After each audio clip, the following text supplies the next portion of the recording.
प्रणाम मित्रों। कुलदीप भगत online classes में पुनः स्वागत है आपका। देखिए, आज अपन बात कर रहे हैं बौद्ध धर्म की बात कर रहे थे। बौद्ध धर्म में अपन महत्वपूर्ण बातें पढ़ी है और आज एक इम्पोर्टेंट टॉपिक है जो है बौद्ध कला का टॉपिक। और बौद्ध कला के अंदर अपन बात करते हैं स्तूप संरचना। स्तूप संरचना है, इसके संदर्भ में बात करेंगे। देखिए, स्तूप संरचना है, इसमें किस प्रकार के किस्म बनते हैं। ये एक चित्र है आपके सामने स्तूप का, तो देखेंगे आप। देखिए, सबसे जो ऊपर होता है ये आपको दिखा रखा है, ये छत्र होता है। और छत्र किसका प्रतीक होता है? धर्म का प्रतीक। तो पहला भाग हो गया स्तूप का छत्र। इसके बाद में दूसरा भाग है स्तूप का यष्टि।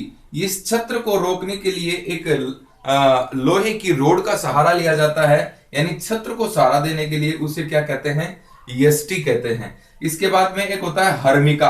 ये हर्मिका होता है, ये जो अंडाकार स्तूप होता है इसके सबसे ऊपरी भाग में होता है, हर्मिका कहा जाता है। इस हर्मिका के अंदर और अस्थियां रखी जाती हैं। जो भी महान पुरुष होता है, जैसे अपन बात करें सारिपुत्र है, मोदगलायन है, महात्मा बुद्ध है, इन सभी की अस्थियों, यानी किसी की अस्थियों, किसी महापुरुष की अस्थियों को सुरक्षित रखने के लिए एक क्या बनाई जाती थी? हर्मिका बनाई जाती थी। इसके अंदर कलश रखा जाता था और कलश में अस्थियां हैं ये रख दी जाती थी। तो अस्थियों की सुरक्षा के लिए ये हर्मिका होता था। इसके बाद में चौथा जो पार्ट होता है स्तूप का, वो होता है अंड, यानी एक गोला अर्ध गोलाकार भाग होता है। नेक्स्ट अपन देखेंगे पांचवा। देखिए, ये होता है पदशिणा, यानी इस अंडाकार गोला भाग के चारों ओर है परिक्रमा करने के लिए एक पदशिणा बनाई जाती थी। इसके बाद में अपन बात करते हैं, ये होती है मेधी। एक बड़ा चबूतरा होता था, इस चबूतरे के ऊपर ये अंडाकार भाग बनता था, इसे बोलते थे मेधी। इसके बाद में अपन बात करते हैं वेदिका। ये आपका पांचवा भाग है या छठा भाग है बौद्ध संरचना का। वेदिका का मतलब होता है रेलिंग। स्तूप की सुरक्षा के लिए चारों तरफ है ये वेदिकाएं होती थी, इसको सुरक्षित करने के लिए रेलिंग लगाई होती थी। अब अपन बात करते हैं, तो देखिए ये सीढ़ियां होती थी दोनों तरफ से चढ़ने के लिए सीढ़ियां होती थी। ये आपके सामने जो दिख रहा है ये आगे का भाग होता था, जिसे पत्थर की जालियां कहते थे। एक यहाँ पर द्वार होता था, द्वार जिसे तोरण द्वार के नाम से जाना जाता है, जो तोरण द्वार होता था। तो ये जो प्रमुख बातें थी ये आपकी बौद्ध कला के संदर्भ में प्रमुख बातें हैं। अब देखिए, ये तो अपन ने पढ़ा है इसका स्ट्रक्चर। अब इसकी थ्योरिकल बातें हैं वो देखेंगे, आप इसको उतार लेंगे, इंपॉर्टेंट बात है। बौद्ध कला के अंदर अपन बात कर रहे हैं स्तूप संरचना। देखिए साहब, स्तूप संरचना अपन पढ़ रहे हैं। स्तूप का शाब्दिक अर्थ होता है, स्तूप का शाब्दिक अर्थ, स्तूप का शाब्दिक अर्थ है, यह है ढेर या थूहा। ढेर या थूहा। स्तूप का प्रारंभिक उल्लेख ऋग्वेद में मिलता है। इसका प्रारंभिक जो उल्लेख है यह ऋग्वेद के अंदर आपको मिलता है। अब अपन बात करें इस स्तूप के अंदर इसका जो निर्माण किया जाता था, इसमें मृतक की अस्थियों को सुरक्षित करके रखा जाता था। नेक्स्ट अपन बात करते हैं, ऐसे ही बुद्ध की मृत्यु पर, बुद्ध की जब मृत्यु हुई थी तो इनके अस्थि जो अवशेष थे ये 8 भागों में बांटे जाते हैं और इनके ऊपर किसका निर्माण होता है? स्तूपों का निर्माण किया जाता है। एक जनश्रुति है कि अशोक सम्राट के द्वारा बौद्ध धर्म के सम्मान हेतु 84,000 स्तूपों का निर्माण किया। नेक्स्ट अपन बात देखें तो देखिए स्तूपों के प्रकार हैं। स्तूपों के प्रकार हैं साहब, और प्रकार में देखिए, प्रकार में 4 प्रकार हैं स्तूपों के। एक तो है शारीरिक स्तूप, दूसरा है पारिभौगिक स्तूप, तीसरा है उद्देशिका स्तूप, चौथा है पूजा अर्थक स्तूप, ये स्तूपों के प्रकार हैं। इसमें जो है अस्थियां रखी जाती हैं, मृतक की अस्थियां रखी जाती है मृतक की। इसमें मृतक की उपयोगी चीजें रखी जाती हैं, जैसे उसका भिक्षा का पात्र हो गया, उसका चंवर हो गया, और उसकी पादुका हो गई, पादुका इत्यादि इसमें रखे जाते हैं और उसके ऊपर स्तूप बना दिया जाता है। एक उद्देश्य का स्तूप, तो महापुरुष के जीवन से जुड़ी घटनाओं के ऊपर ये बनाया जाता है। और पूजार्थक स्तूप होता है, ये कोई भक्त है श्रद्धा से बनाता है, श्रद्धा से इसका निर्माण किया जाता है, वो कहीं पे भी किया जा सकता है। नेक्स्ट अपन बात करते हैं, तो देखेंगे और क्या इंपॉर्टेंट बनेगी बातें स्तूप के अंदर। सांची का स्तूप है, सांची का स्तूप, और सांची के स्तूप में देखिए साहब एमपी सांची एमपी में है, सांची एमपी में है साहब। इसका निर्माण है, यह है सम्राट अशोक के द्वारा करवाया गया, और सभी स्तूपों में सबसे बड़ा, सबसे विशाल व श्रेष्ठ है। नेक्स्ट देखिए 2 नंबर पे है अमरावती स्तूप, और ये अमरावती स्तूप है गुंटूर जिले में, आंध्र प्रदेश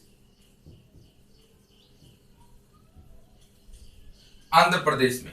अमरावती का प्राचीन नाम, अमरावती है, इसका प्राचीन नाम दान्याकटक है। ये नाम भी आपको ध्यान में रखना है, पूछा जाता है। और इसी स्तूप का दूसरा नाम है धरणी कोट का महाचैत्य, धरणी कोट का महाचैत्य। अब अपन बात करें 3 नंबर पे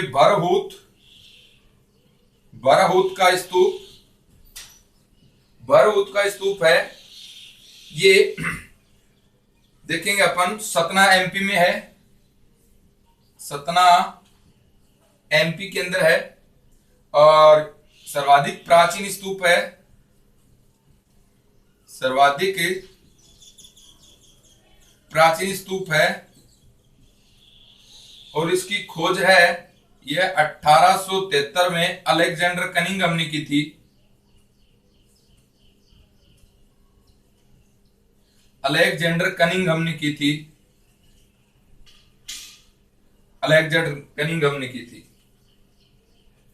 नेक्स्ट देखेंगे आपका है दमेक का स्तूप। चलो एक बार इसको देख लेते हैं, उसके बाद देखेंगे आगे। देखिए स्तूप का शाब्दिक अर्थ होता है ढेर या थूहा। सबसे प्रारंभिक उल्लेख इसका ऋग्वेद के अंदर मिलता है। निर्माण मृतक की अस्थियों के ऊपर किया जाता है। मृतक की अस्थियों के ऊपर मृतक की विशेष उपयोगी सामग्री, जैसे भिक्षा का पात्र हो गया, पादुका हो गई, उनके वस्त्र हो गए, उनका चंवर हो गया, ये प्रमुख उपयोगी चीजें होती थी, इनके ऊपर बनाया जाता था। नेक्स्ट अपन बात करते हैं, तो देखिए इसी प्रकार बुद्ध की जब मृत्यु होती है तो उसके अवशेषों को 8 भागों में बांट लिया जाता है और उनके ऊपर स्तूपों का निर्माण होता है। एक जनश्रुति के अनुसार अशोक के द्वारा 84,000 स्तूपों का निर्माण करवाया गया।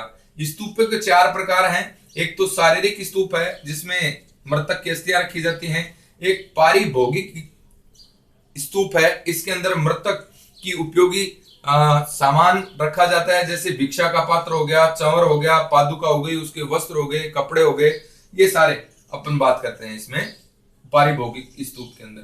उद्देश्य का स्तूप है, पुरुष की जीवन से जुड़ी हुई घटनाओं के ऊपर बनाया जाता है। और एक है पूजार्थक स्तूप है, ये पूजा के लिए कहीं भी बनाया जा सकता है और कोई भी भक्त है ये श्रद्धा के अनुसार इस स्तूप का निर्माण करता है। अब अपन बात करते हैं कौन कौन से स्तूप है, ये प्रमुख है। सांची का स्तूप है, ये देखिए सांची एमपी में है, इसका निर्माण अशोक ने करवाया, सबसे विशाल और श्रेष्ठ स्तूप माना जाता है। अमरावती का स्तूप है, गुंटूर आंध्र प्रदेश में है, सबसे प्राचीन स्तूप है, सबसे प्राचीन स्तूप है। ये देखिए सॉरी, सबसे प्राचीन स्तूप तो भरूच का है। यहाँ पर देखिए अमरावती का स्तूप है, इसका प्राचीन नाम धान्यकटक है। प्राचीन नाम क्या है? धान्यकटक है अमरावती का। और इसका एक नाम और है इस स्तूप का, धरनी कोट का महाचैत्य स्तूप। अब भरूच की बात करें तो सतना एमपी में है भरूच का स्तूप, और यह सबसे प्राचीन है। इंपॉर्टेंट बात है, सबसे प्राचीन, अमरावती नहीं, भरूच सबसे प्राचीन है। इसकी खोज 1873 में अलेक्जेंडर कनिंघम के द्वारा इसकी खोज है, यह की गई। आगे अपन देखेंगे तो देखिए स्तूप के बाद में स्तूप में ही कुछ और इंपॉर्टेंट बातें बच जाती है, उनका और जिक्र कर लेते हैं। उसके बाद में ये स्तूप है, ये कंप्लीट हो जाता है आपका स्तूप। स्तूपों में और देखिए तो आपका है दमेक का स्तूप, दमेक का स्तूप, दमेक का स्तूप। ये देखिए साहब, दमेक का स्तूप है, सारनाथ में है, इससे सारनाथ स्तूप भी कहते हैं, सारनाथ स्तूप भी कहा जाता है इसे। और इसका निर्माण है गुप्त शासकों के द्वारा करवाया गया। अच्छी बात है, इंपॉर्टेंट बात है। अब है नागार्जुनी कोंडा स्तूप। ये साहब तीसरी सदी के अंदर इक्ष्वाकु राजाओं ने इसका निर्माण करवाया। एक है कंगन हल्ली, कर्नाटक में है, कंगन हल्ली का स्तूप है, ये भी प्रसिद्ध है। अब एक और प्रमुख बात आती है बौद्ध कला के अंदर, चैत्यग्रह। ये चैत्यग्रह देखिए, इसका अर्थ होता है एक पवित्र कक्ष,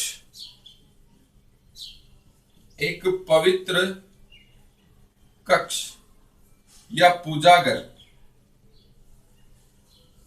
पवित्र कक्ष या पूजा घर। यहां पर देखेंगे अपन बात। और देखिए दमेक का स्तूप है, इसे सारनाथ का स्तूप भी कहते हैं। इसका निर्माण गुप्त शासकों के द्वारा करवाया। नागार्जुनी कोंडा भी दक्षिण भारत में है, तीसरी सदी में बना और इक्ष्वाकु राजाओं ने इसका निर्माण करवाया। कंगनहल्ली कर्नाटक में है, यह भी एक प्रमुख स्तूप है दक्षिण भारत का। और चैत्य शब्दावली है, चैत्यग्रह क्या है? ये पूजा घर होता था, पूजा, जिसका अर्थ होता है एक पवित्र कक्ष। तो ये बात थी बौद्ध कला के अंदर आपका स्तूप, प्रमुख स्तूप ही है। बौद्ध कला के अंदर एक मूर्ति कला भी आएगी। तो मूर्ति कला है ये अपन कुषाण काल में पढ़ेंगे, वहां पर डिटेल से पढ़ेंगे कुषाण काल में। तो कुषाण काल में अपन मूर्ति कला को देख लेंगे, और यहाँ पर अपन ने देखा है स्तूप। तो आगे अपन बात करेंगे अगले आने वाली क्लास के अंदर